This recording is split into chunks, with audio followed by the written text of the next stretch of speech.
El camino es caminar, Es caminar. ¿cierto? Y cuando uno camina se encuentra cosas que no había visto. A pesar de que vos vas por la misma cuadra siempre, no habías visto otras cosas. Sí, es estar Ujú. atentos, sí. Mira que en eso la vida tiende a parecerse mucho a las entrevistas y a los diálogos. Mm, Por lo mm, general uno llega y entra al mm, punto chévere, no cuando está empezando la entrevista, mm. sino cuando Además uno, después de una serie de temas como que se va aflojando la sí, cosa, sí, ¿no? porque además uno se equivoca, es la palabra que no es.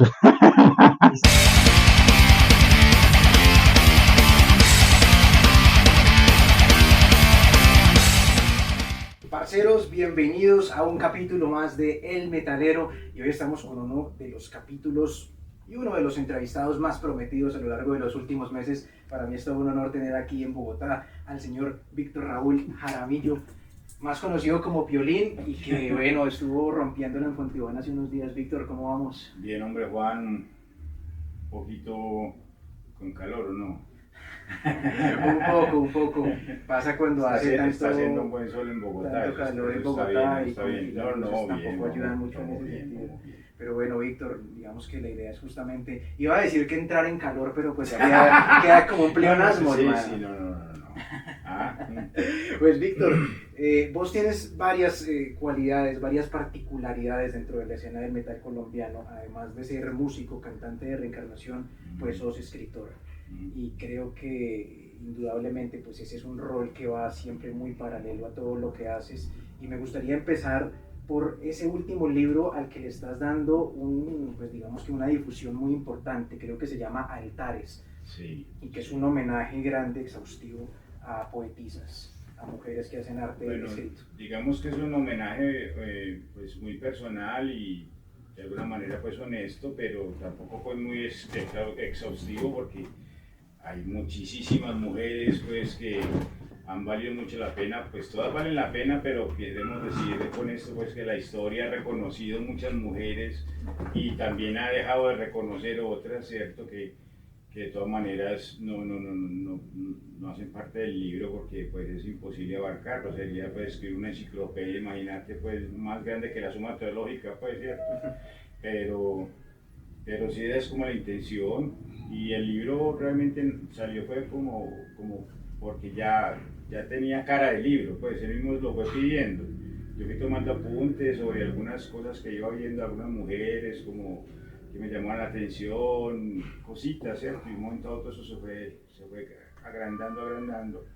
Y Juan Diego Tamayo, un poeta de allá de Medellín, me dijo que reuniera esos textos y hiciera algo con eso. Y ahí creció como la idea o nació la idea de hacer el libro. Y lo publicaron en Skepsi, el grupo editorial Ibáñez, ahorita en febrero salió, pasado febrero. Pero es un libro de poemas, pues hay que aclararlo también, es un libro pues, de ensayos o de crónicas o algo así, pues que hable sobre ellas específicamente y con buena ampliación, pero ampliamente. Estoy jodido. Todos estamos muy fregados, hombre, Víctor. Pero vos siempre, bueno, has tenido una gran sensibilidad también para valorar el arte de las mujeres, y lo digo ahora es porque, bueno, desde que voy a toques de Reencarnación, el primero al que fui, me acuerdo, pues fue en Rock al Parque, aquí en Bogotá, y siempre te ha acompañado una mujer en el escenario, y casi siempre en el bajo, como que conjuga muy bien en ese rol musical.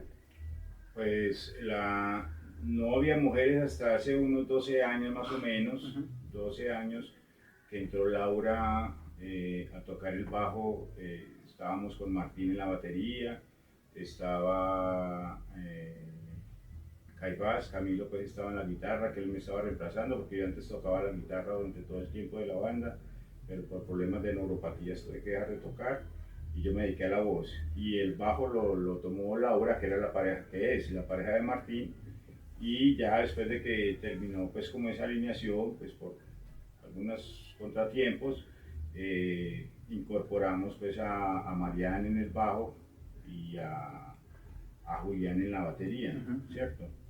Y ya llevamos un año con esa alineación y me siento muy satisfecho también, se ha hecho un buen trabajo, sí.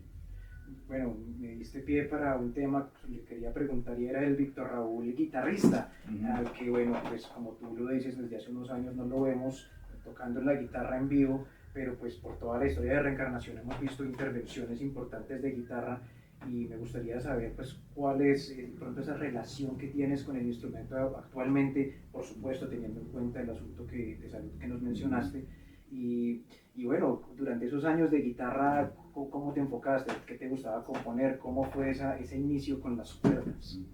Pues yo estudié cuando era muy pequeñito en el Liceo Antioqueño, me metió mi papá, me ayudó pues a ingresar a unas clases de guitarra popular, pero no me sentí muy a gusto, entonces me retiré y seguí ahí pues como haciendo mis cositas personales, pero nunca me dediqué como de lleno a la guitarra. Y ya después, cuando empezó el asunto con Reencarnación, volví a retomar el instrumento y ya, pues bueno, era eso o nada, ¿cierto? Entonces, ahí fue donde me concentré, pues, pero yo prácticamente lo que hacía era mirar cómo los otros tocaban y qué podía hacer yo, ¿cierto? Pero en principio lo que hacía era dibujar ahí, pues en el diapasón, ¿cierto? Dibujaba y hacía cositas y eso me parecía que sonaba bien y tenía buena estructura, lo dejaba, ¿cierto? Sí, sí, sí. Ya después empecé a estudiar con más juicio, con Jairo Montoya, que después fue bajista de la banda en el trabajo en el Planeta Azul, en este. Sí, sí. Y después, no, lo de siempre, tocar, componer, hacer conciertos.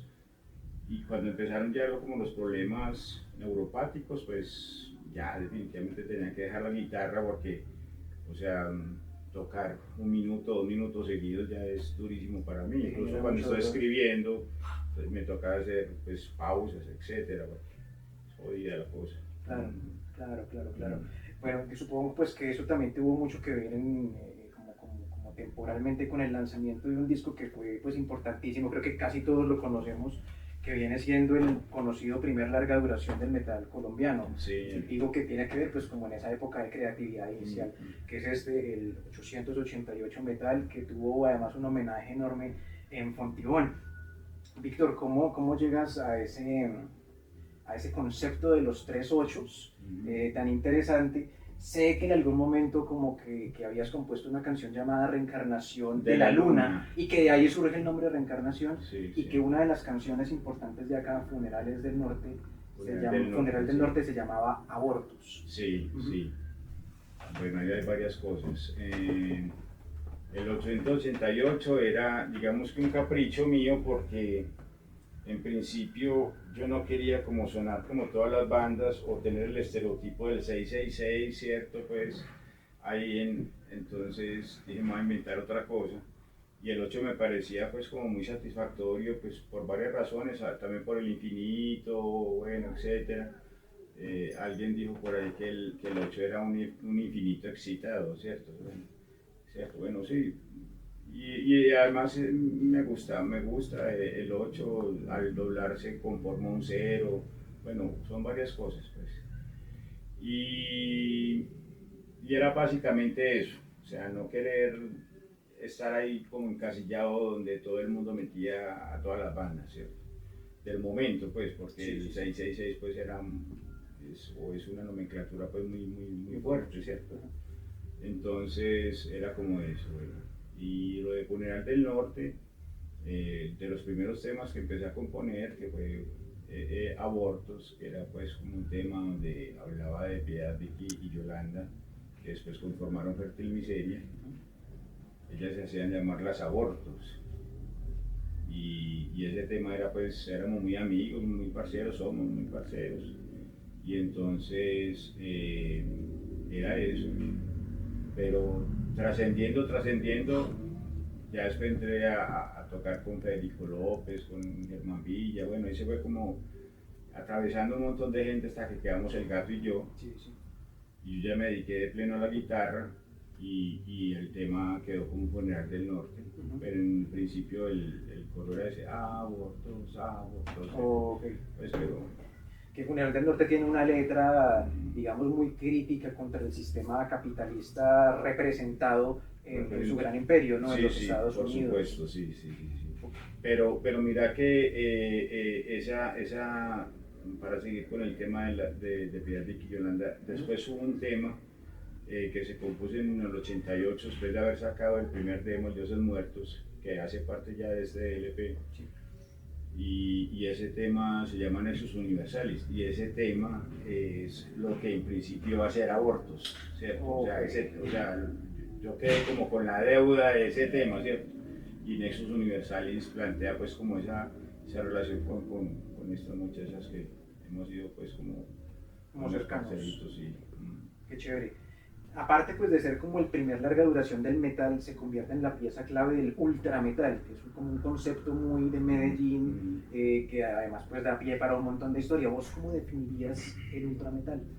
Es que es complicado porque nosotros en principio no pensábamos en eso, o sea, nosotros hacíamos metal, pues porque ese era pues como el estereotipo del género, ¿cierto? O la etiqueta, pero ahí confluían pues muchas sonoridades, ¿cierto? Hubo un hardcore, bueno, a mí me interesaba mucho la música clásica contemporánea, el jazz, bueno, muchas cosas, pero ultrametal, nosotros nunca dijimos Reencarnación es ultrametal, o sea, de hecho para Bello, Reencarnación o esas bandas pues del inicio del metal pues colombiano, que son ahora etiquetadas como bandas del ultrametal, ¿cierto? No pensábamos en eso, ¿sí? Pero sí, pensamos en hacer música agresiva, fuerte, contestataria, toda la cosa, pero no teníamos como una etiqueta, ¿cierto? Y la gente fue la que fue dando como la pista para eso. O sea, hey, entonces que vamos a escuchar ultra, sí, ultra, el ruido, vamos a hacer ruido, ¿cuándo vamos a hacer ruido? Bueno, y eso se fue calando, y es que el remoquete de ultrametal salió pues hace unos 20 años para acá, o 15 años para acá apenas, ¿cierto? O sea, ya se identificaron esas bandas específicamente, es como un género específico, pues por muchas razones, ¿cierto? Las condiciones técnicas, la sonoridad pues que se logró en el momento porque no había otra posibilidad, la suciedad, bueno, muchas cosas. Tanto en tus escritos como supongo que en muchas letras también siempre te has descrito a ti como una persona que está en una constante búsqueda, digamos, estética, artística. Ahorita antes de empezar la entrevista nos comentabas algo interesante y es que habías estudiado artes, fotografía. ¿Cómo se ha configurado mucho de pronto esa búsqueda? Y claro, a veces dicen el que mucho abarca poco aprieta, pero al final de pronto ¿cómo configuraste tu propia búsqueda y la convertiste en un camino de vida? Digamos que ese camino ha sido truculento, sí, pero porque voy a retomar eso de tomar muchos aspectos que a la final termino no haciendo de todo y no hace nada. Exacto, sí. Entonces, a ver, sí, estudié pintura, estudié fotografía, estudié medicina biomanual, tuve un consultorio filosófico, el primer consultorio filosófico del país, intentando hacer pues como una especie como de cura del alma, pues, llamémoslo así, pues como por decir algo, pues, ¿cierto? Entonces era como un objeto ahí traspasado pues por la academia y también pues como por un espíritu conciliador de solidaridad, de ayudar al que estaba mal, bueno, etcétera. Hice muchas cosas y mira que la vida lo va poniendo a uno en el lugar que lo necesita de alguna manera, ¿cierto? Y me quedé con la escritura y la música porque también dejé la docencia, bueno, son caminos que también son necesarios recorrer, porque si no, entonces, ¿cómo vas a saber de qué se trata? Por supuesto, no, por supuesto. O sea, cuando la gente habla de los excesos, que no los excesos, ese tipo de cosas, muchos artistas, por ejemplo, que han vivido esos realmente excesos, se dan cuenta cómo llegar al punto medio, ¿cierto? O sea, si uno no sabes qué hay aquí ni qué hay aquí, no sabes dónde está el medio, ¿cierto? Y bueno, a veces la gente queda jugando ping-pong ahí. Pero bueno. El verdadero desarreglo ordenado de los sentidos. Sí, no, yo pienso que la entropía es un término válido ahí porque es más bien como ese desorden al interior del orden, ¿cierto? Y realmente pues la física cuántica, por ejemplo, ya nos ha enseñado pues que realmente el orden establecido por la matemática concreta y los algoritmos o lo que sea, todo tiene su fuga, ¿cierto? Sí. Tiene su desliz, tiene su quiebre, tiene su grieta, y entonces es imposible decir esto es así y así es. O sea, las definiciones de todas maneras cierran los caminos, ¿cierto? O sea, definir algo ya es matar ese algo, ¿cierto? De alguna manera, pues, porque ya no da salida para otra cosa. Sí. Y yo pienso que de eso se trata la vida, ¿cierto? ¿Y El camino es caminar, Es caminar. ¿cierto? Y cuando uno camina se encuentra cosas que no había visto. A pesar de que vos vas por la misma cuadra siempre, no habías visto otras cosas. Sí es estar atento, estar atentos, sí. Mira que en eso la vida tiende a parecerse mucho a las entrevistas y a los diálogos. Por lo general uno llega y entra al punto chévere, no cuando está empezando la entrevista, sino cuando Además, después de uno una serie de temas como que se va aflojando la cosa, ¿no? Sí, porque además uno equivoca, es la palabra que no es. Está uno pendiente, que la luz, que no sé qué, claro. No, eso pasa, eso es normal, es como cuando uno entra por primera vez a una casa o por primera vez a una fiesta, uno entra así como muy ahí, que va pasando y al último eso es un desmadre. ¿Es fiesta o guerra? Sí, es fiesta o guerra, sí, señor. Por eso vos sos autor de frases como todo lo que tientas ciegas es útil para alcanzar tu brillo, o hay tantas formas de matar a un hombre, todas son conocidas por el asesino, pero la más escandalosa es el elogio. Esos son temas, son frases que has venido... Yo no me acordaba, pero... Suele pasar, pero para eso supongo que uno también escribe un poco para olvidar. Sí. Escribes de noche, ¿no? Por lo general. Sí, yo casi siempre trabajo de noche. Yo empiezo por ahí a las 9, 10, 11 de la noche. Estoy leyendo, trabajando y siempre me siento a escribir como a esa hora. Y cuando no hay como mucho que hacer, me pongo a ver películas o a ver videos de bandas o a leer, a seguir leyendo. Me gusta ver. Ahora por el internet es muy bacano porque vos tenés la posibilidad de ver escritores, filósofos, artistas que están hablando de su vida, su obra, etcétera, y no tenés que ir hasta la mierda, pues, ¿cierto? Claro. Incluso no tenés que saber el idioma porque vienen con sus traducciones, etcétera. Entonces ahí me he visto un montón de gente pues que nunca en la vida pensó que podía escuchar, pues, ¿cierto? Sí.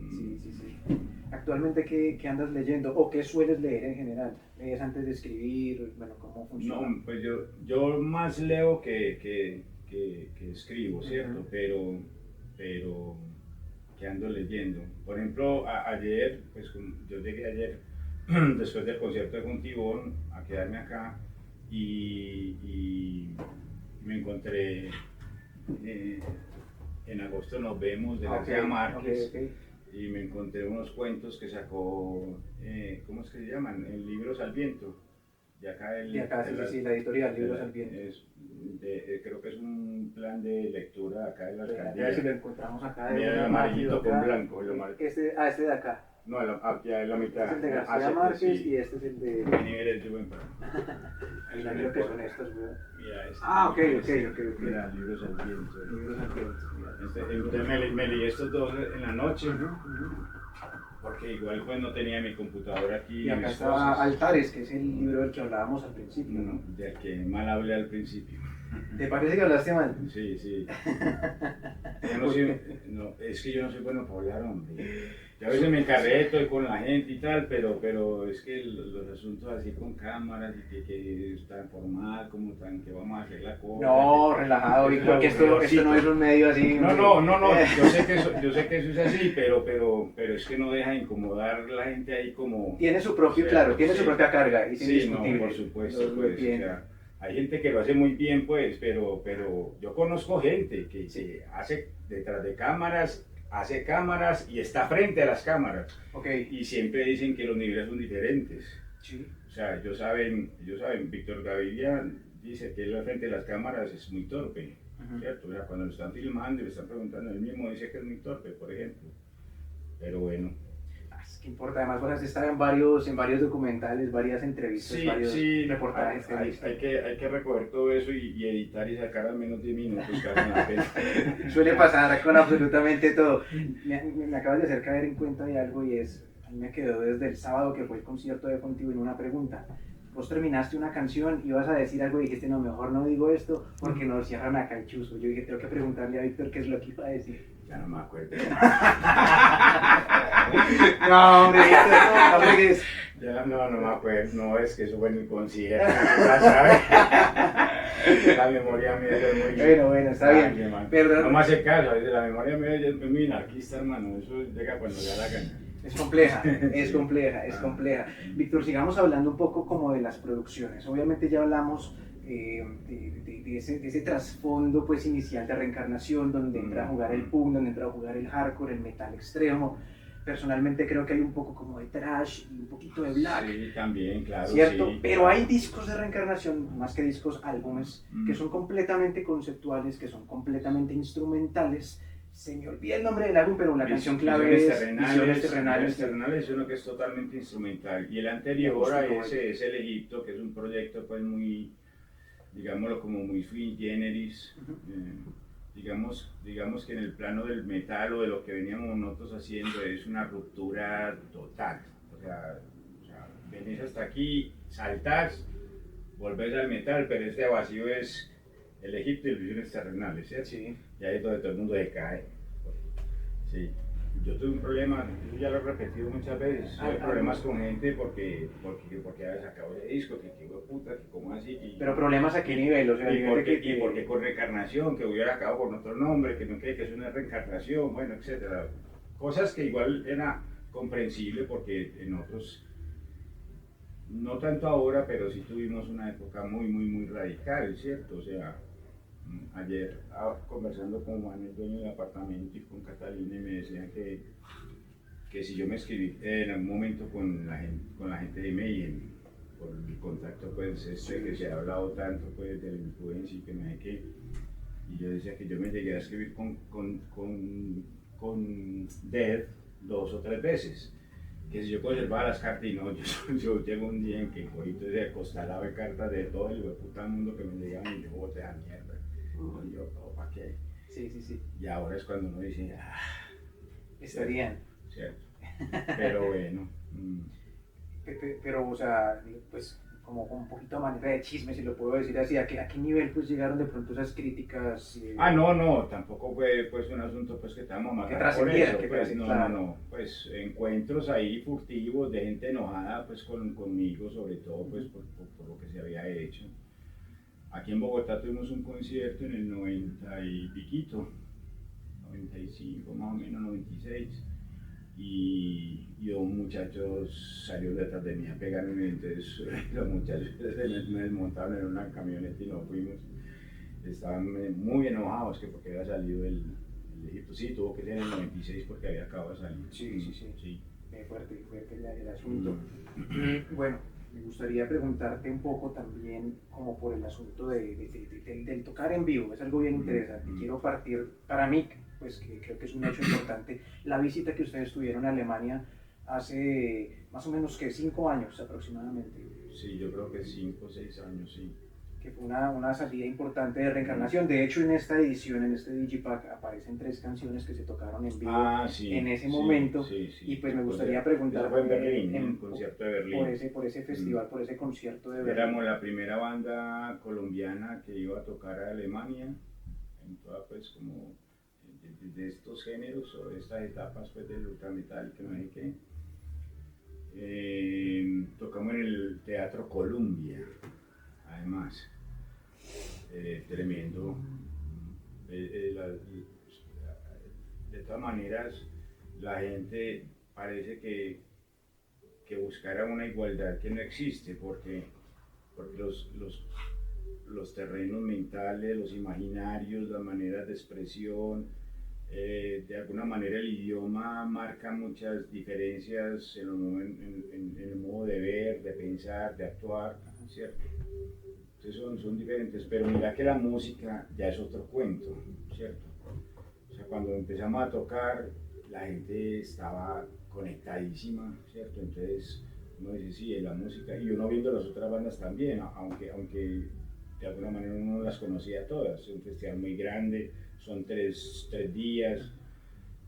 Allá tocamos con, a ver qué bandas conocidas, Sabbath, que viene este año para acá, Blasphemy, bueno, muchas bandas. Y es bacano, el recibimiento estuvo muy bacano.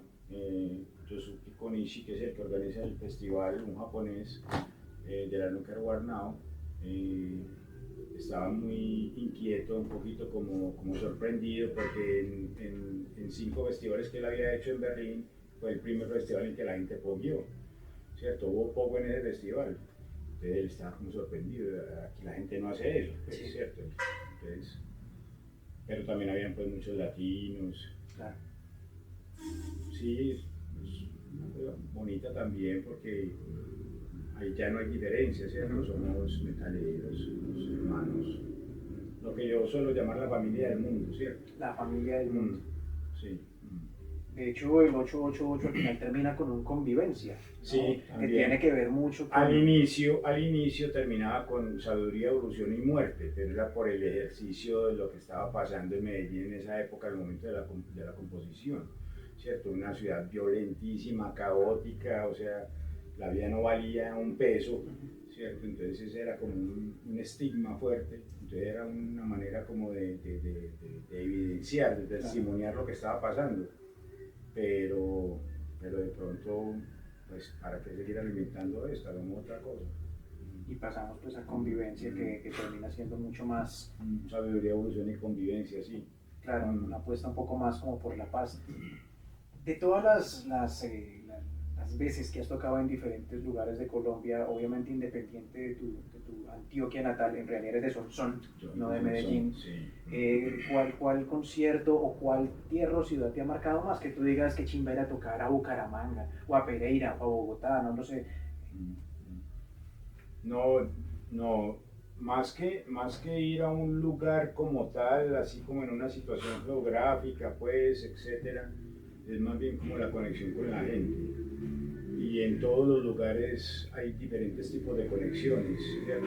Diferentes tipos de respuesta, pero por lo general, aunque hemos tenido pues contratiempos, pues es lógico que pase eso, hemos tenido como una muy buena receptividad y siempre hay como una camaradería ahí bacana con la gente, siempre, porque igual yo tengo como un principio pues como de vida pues en este asunto con la banda, y es que nosotros no tocamos para la gente, sino con la gente, ¿cierto? Nosotros estamos con ellos, o sea, no estamos por allá alejados, que no me toquen, que no, a mí me gusta estar con la gente, hablar con ellos, que tiramos eso es lo mismo, que una foto, que hablemos y hablamos, ¿cierto? A mí me gusta interrogar a las personas sobre sus cosas y todo, pues Creo que sí, es como debería ser, de sí, hecho. sí, porque es que yo no creo pues como en ese asunto como que el artista el artista aquí y el público allá, no, yo no creo como en eso mucho. Sí.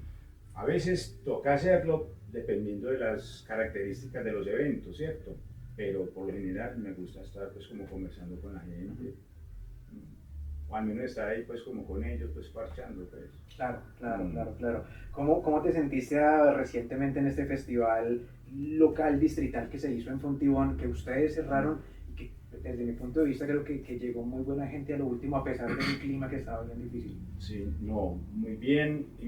Lo que más me sorprendió fue la cantidad de pelados tan de puta, ¿verdad? Muchos sardinos, o sea, y llegó un momento en que eso, o sea, estaba lloviendo durísimo, cayendo un aguacero, digo, puta, más o menos mermó el aguacero y ya los pelados empezaron como a reunir, a hacer sus convitos, sus cosas, y yo estaba atrás en el puesto de Saicófono y pues vendiendo la mercancía de la banda. Y yo salí a fumar allá adelante y de pronto empezó a llegar un montón de pelados y fotos y cosas. Y yo dije, qué montón de pelados se trata de puta. Peladitas, peladitos, muchachos, muchachas y ya al final, pero también hay una cosa bacana, que es que no son los pelados que llegan a discriminar porque uno ya es el viejo, porque antes uno era el joven, cierto, pero uno ya ahora es el viejo. Yo me acuerdo que en un concierto en Cali, y fue hace mucho, Sí. tocamos y cuando terminamos se armó un peladito de 2 años y dice, hey, Cucho, muy bacán el toque. Y yo, pucha, weón, ya estamos viejos, hermano, imagínate. ¿Cierto? Pero es bacano, ¿cierto? Sentir como ese acompañamiento, pues, como esa, digamos, como ese, ¿cuál sería la palabra ahí, hombre? Es que creo que es como el problema de las palabras, ¿cierto? Son complejas. Sí, no, es que por eso es tan difícil, hombre, porque una palabra puede desatar lo que uno menos cree. Pero bueno, entonces, el caso es que ya cuando estábamos a punto de tocar, llegó otro montón de gente, ¿cierto? Que eran, digamos, los vieja guardia, los que no quieren oír, pues, ese montón de de cambios sonoros, ¿cierto? De todas las bandas y solamente quieren oír pues como la banda, pues, como un poco y puta. Y mira que estuvimos muy de buenas porque, o sea, faltando 3 bandas ya dejó de llover. O sea, no hubo aguacero ni nada, entonces la cosa se puso bien. Que eso también. Igual nos han tocado conciertos con unas tormentas tremendas y la gente ahí, pues, o sea, eso, cuando tocamos en Túquerres, en Nariño, hace como 3 años, hermano, eso, además el frío es el hijo de puta. O sea, eso es una cosa tremenda, hermano. Dicen que es uno de los lugares más fríos de Colombia, Túquerres. Que casi todo Nariño es bien. Oye, hermano, eso es una cosa terrible. Y éramos con una cosa así, los muchachos para tocar eran, o sea, eso era. Entumidos. Sí, ¿no? Y un aguacero, un temporal, hermano, pero una cosa impresionante. Así la gente ahí, huevón, en medio de ese aguacero. Ya acostumbrados también. Pero además, pues se toman un licor, pero re fuertísimo, ¿Chapín? hermano. Claro, huevón, pues yo me tomé 2 tragos de eso, hermano, y me caigo ahí. ¿No? O sea, yo por probar, y yo dije, no, la mierda, es que esto es más fuerte que el alcohol puro. Ese chapín es un veneno completo, es cierto. Fuertísimo, hermano, sí. Pero bueno, aguantan. Por ahí había alguien, no recuerdo quién fue, que me dijo, de pronto Carlos Enrique Sierra, un poeta que ahora vive en Brasil, me decía que en Moscú había una época en que habían, como decir aquí, botes de basura, allá eran máquinas para sacar volta por el frío tan hijoputo, o sea, máquinas en todas las calles. Acá también hace frío, ¿no? Bueno, pero aquí ya no sería vodka, ¿cierto? Sería Acá sería, pues aguardiente, que tú No. colombiano o qué. No, dejemos así. No dejemos así, no. Me diste pie para una pregunta. A ver. Vos siempre reivindicas una frase bellísima de Baudelaire. Hay que estar embriagados de vino, de poesía o de virtud. Pero embriagados. Sí, no, es que la ¿Cómo vida, es esa embriaguez tuya? la vida es muy dura, eso no lo aguanta un palo seco, hermano. ¿Y cómo administras esa embriaguez propuesta en ese trípode de embriagueces? Pues? Las tres formas de embriaguez las he tenido presentes, incluso con otras cosas, pues. Sí, yo he caminado, yo he tenido pues mi relación con las drogas también, tuve mi relación con las drogas en un tiempo. Lo que pasa es que el asunto es diferente porque en muchos contextos las drogas son simplemente una evasión o tratar de encajar en un círculo determinado, etc. Y la droga en cierta medida merece un cierto tipo de ritual, ¿cierto?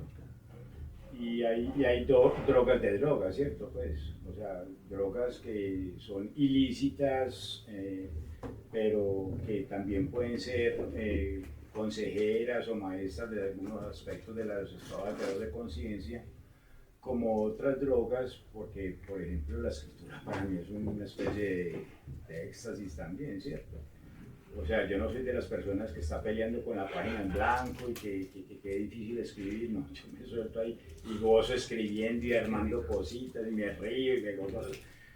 Pero igual pues también en un momento en que uno dice, no me está saliendo nada, entonces no escribo, para que no haga pegar tortazos ahí pues por escribir algo, no, nada. Entonces bueno, pero lo igual pasa con todos los niveles de la vida, ¿cierto? Para muchos la droga es comer y comer y comer, ¿cierto? Pues, o sea, si queremos llamar la droga una adicción, ¿cierto? Pues, una adicción, ¿cierto? Porque igual hay niveles. Ahora estoy en un plano más o menos, digamos, de sobriedad, en el sentido pues de las drogas, a lo que llamamos drogas pues... Sustancias. De sustancias, sí, bueno, esa palabra es menos escandalosa. Lo único que hago es fumar, pues, cigarrillo, tabaco y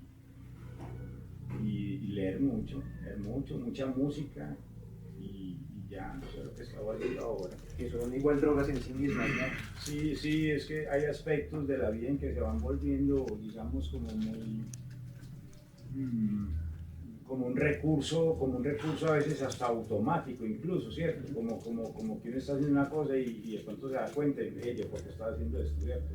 Como cuando uno está hablando con alguien y dice algo, por ejemplo en este tipo de cosas, de entrevistas, etcétera, y uno dice de pronto una palabra y dice, mierda, ¿yo por qué dije eso? Pues no estamos hablando del lapsus pues, psicoanalítico, pero uno dice, ¿yo por qué dije esto? Y, qué raro. No, pero eso pasa demasiado común. Sí, no, es normal.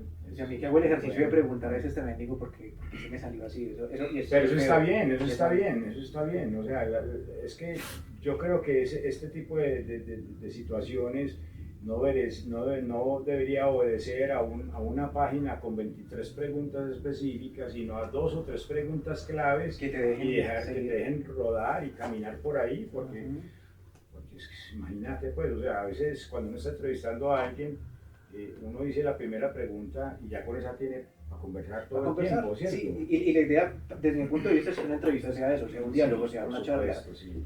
sea rico. Porque si entrevistas a una persona con 15 preguntas y preguntas tal cosa y él te dice lo que no tiene nada que ver con la segunda, eso se ve súper mal. Y te bloqueas. Y te bloqueas y encima de todo no estás haciendo el trabajo como debe ser. ¿Cierto? Que es la dialéctica real.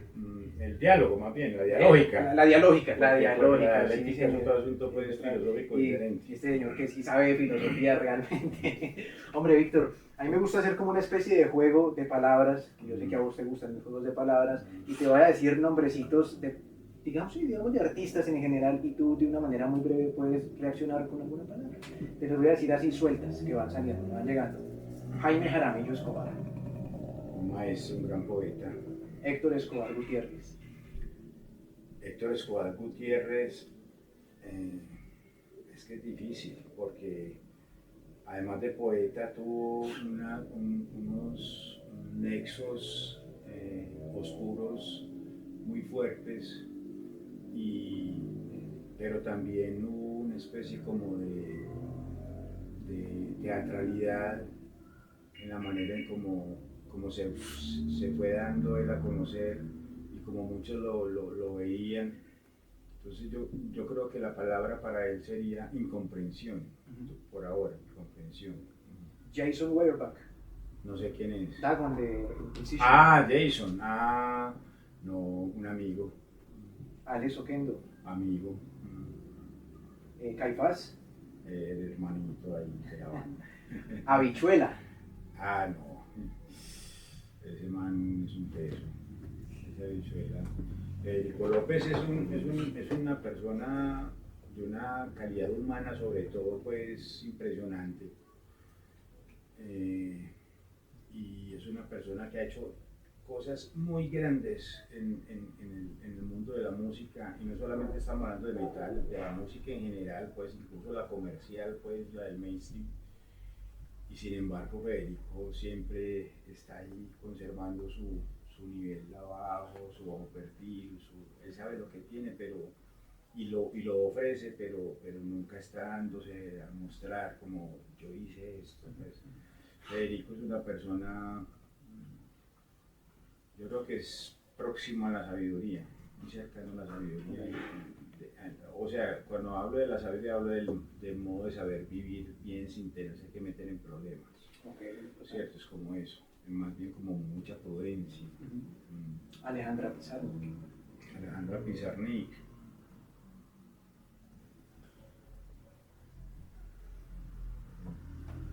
Un silencio conmovido, y autodestructivo también. Muy buena poeta en algunos momentos de su obra. Y Carlos La Bruja Pérez. Caliche es una persona tremenda, hermano, porque Caliche es otro que se ha hecho unas cosas tremendas, que eso se va a demorar, nos vamos a demorar un poquito para saber qué fue lo que hizo. Caliche tiene una capacidad de creación muy tremenda, y es una persona de un carácter muy, hago lo que me dé la gana y no me importa, ¿cierto? O sea, quiero sonar así y sueno así. Ay, parce, ¿por qué no me...? Es así, porque a mí me suena así, ¿cierto? Y el man es ruidoso, sucio y todo. Y ese es el sello de Caliche, ¿me entiendes? O sea, Caliche tiene una personalidad musical súper, súper tesa. Ha hecho cosas muy buenas, ha hecho cosas muy, muy buenas. Organismos, por ejemplo, es una banda que es muy particular porque, por ejemplo, cuando tocamos Reencarnación de Organismos, que hemos tocado algunas veces juntos, y toca Organismos y la gente es como, ¿qué es eso? Sí, tuve la posibilidad de verlos con ustedes en Rock al Parque, justamente. Sí. Tocaron en la misma tarima con Claro. diferencia de 2 horitas, Sí. más o menos. Y la gente se queda como, ¿qué es eso? O sea, la gente no entiende, pero Se demora, ¿no? Se demora Sí, como en... sí. Porque yo sé No, que después sí les gusta. es tremendo. No, por supuesto, no. Pues, la música de Caliche elige a su gente. O sea, no es uno el que elige la música, ¿cierto? Yo voy a comprar esto, voy a comprar esto, voy a comprar esto, sino que de pronto él llega y pasa y uno dice, ay, puta, es este.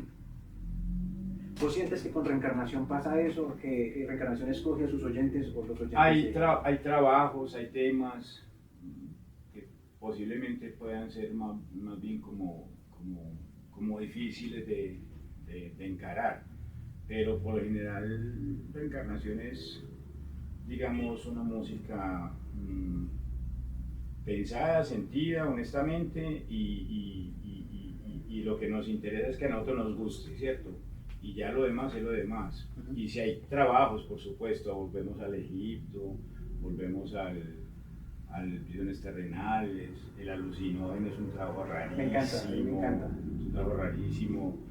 Yo sé de mucha gente que le gusta la música extrema y no ha podido entrar en ese disco. Pero hay otros trabajos que entran muy fácil. Por ejemplo, el Más o menos es un trabajo reeditado recientemente, ¿no? Sí, ese salió ahorita en ese concierto contigo, no sé, hace 2 o 3 días. Y ese es un trabajo fácil de escuchar, puede ser, es tranquilo, es amable con la gente, ¿cierto? Pero hay otros temas que no.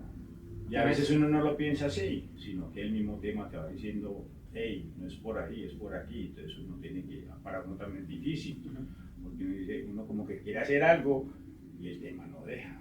Claro.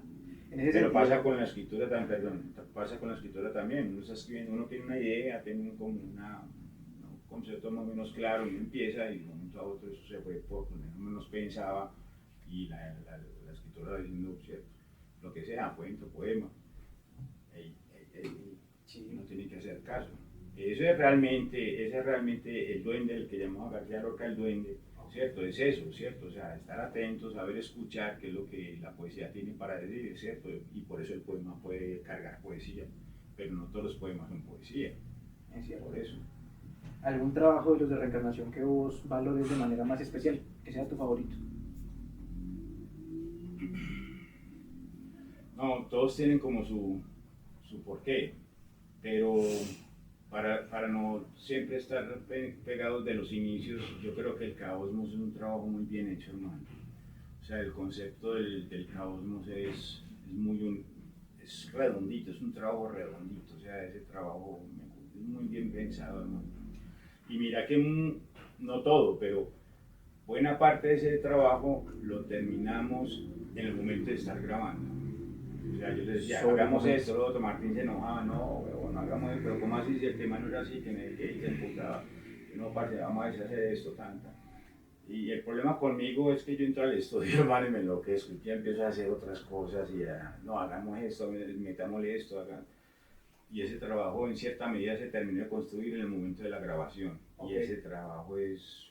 Y tiene unas notas muy extremas, muy movidas, uno escucha Sí. Caosmofagia y es un pogo total. Sí, por ejemplo, un tema como Caosmofilia es un tema rarísimo. Es un mucho tema, más disonante, diría así. O sea, los asuntos métricos, la rítmica, incluso los mismos riffs son raros, sino ese trabajo a mí me gusta mucho. La nueva versión del 888, que no es propiamente pues decir que ese es mejor que el otro, pero ya uno escuchándolo con tan buen sonido, con tan buena técnica, con otros elementos, la experiencia, etcétera, haber grabado ese disco, volverlo a grabar y sentarse uno a escuchar ya ese disco, uno dice, pues puta, uno estaba haciendo una música que todavía está vigente, pues, y todavía aguanta por unos años. Entonces uno sí estaba haciendo las cosas bien, ¿cierto? Sino que en esa época igual pues, como les decía ahorita, pues como los rudimentos técnicos, la tecnología no estaba para eso, la misma capacidad, digo, de saber las cosas, cómo hacerlas, pero eso es lo que hay. No, rico. Y bueno, ya para terminar como un poco la charla, pues sí me gustaría preguntarte por este año que viene para Reencarnación. Vi que va a haber un evento en Bucaramanga, lo vi recientemente, Sí, sí. y no sé si de pronto tengan alguna novedad importante que mencionar en el asunto de lanzamientos o de otros eventos. No, por ahora confirmado el de Bucaramanga, si hay 2 o 3 cosas que están como ahí en remojo.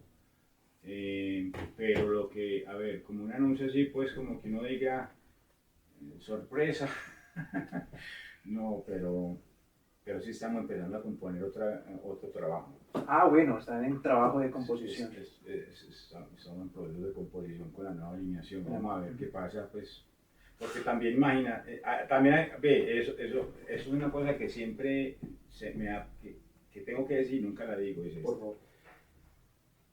Reencarnación, digamos que no es un asunto pues de ego, sino que yo he sido como la espina dorsal de reencarnación en el trayecto de toda la banda, pero hay una fluctuación de personas que han estado yendo y viniendo en todos los trabajos, y eso hace que los trabajos suenen distintos, ¿cierto? Que el espíritu sea diferente, y además porque a mí me parece que repetirse no sirve para nada. O sea, eso es un asunto de mercado, ¿cierto? Yo soné así y me fue muy bien, entonces sigo sonando así, y eso no me interesa para nada. O sea, a mí eso no me interesa.